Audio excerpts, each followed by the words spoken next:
Every day there seems to be another story about another business closing its doors. The companies that stay open lay people off so they can. It's a tough time in America right now. My 401k is now a 201k.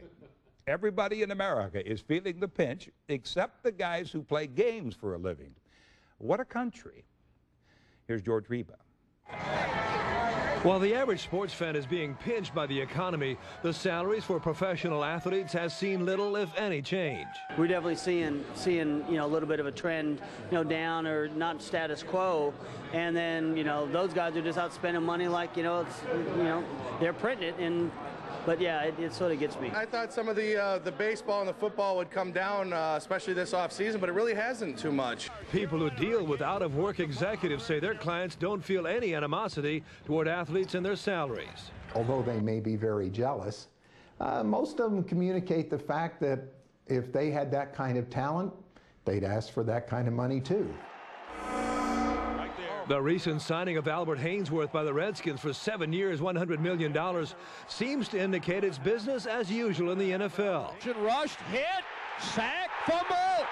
It means that Cowboys linebacker DeMarcus Ware, who is entering the last year of his contract, may soon receive a similar deal. So far this year, 21 NFL players signed contracts worth $20 million or more. The question fans are asking, will salaries of professional athletes ever be affected? To some degree. I think you'll see certain athletes at a elite level continue to drive the market and to drive the price of salaries up. But certainly you'll see a little more compression in the middle. You'll see a lot more athletes, getting squeezed out at the end of the day relative to, the need and desire to keep those top players. Some are going to feel the pinch in the middle. Aaron Patton is a sports marketing and management professor at SMU and says a top echelon of players will not be pinched, which may explain why Manny Ramirez was able to sign a 2-year, $45 million contract to play for the Dodgers. Tony Beshara has written several books and is in the process of writing another about the internal growth and motivation of athletes. The people that are motivated by just the money or just the contract, and they seem to be only motivated by the external trappings, most of the time they end up burning themselves out. They become the Michael Vicks of the world, and then we resent it. We don't like to see those kind of people making a lot of money and then destroying themselves or destroying other people.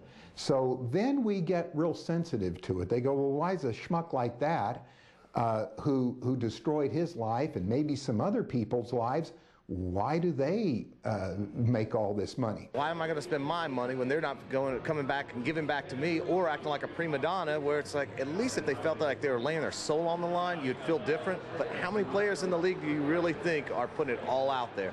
I mean, even with Romo's going to Cabo before a playoff game shows really his commitment to even anybody else, That's why I have issues with a lot of players like that. Of course, the opposite side of that are players who have earned the respect of their fans.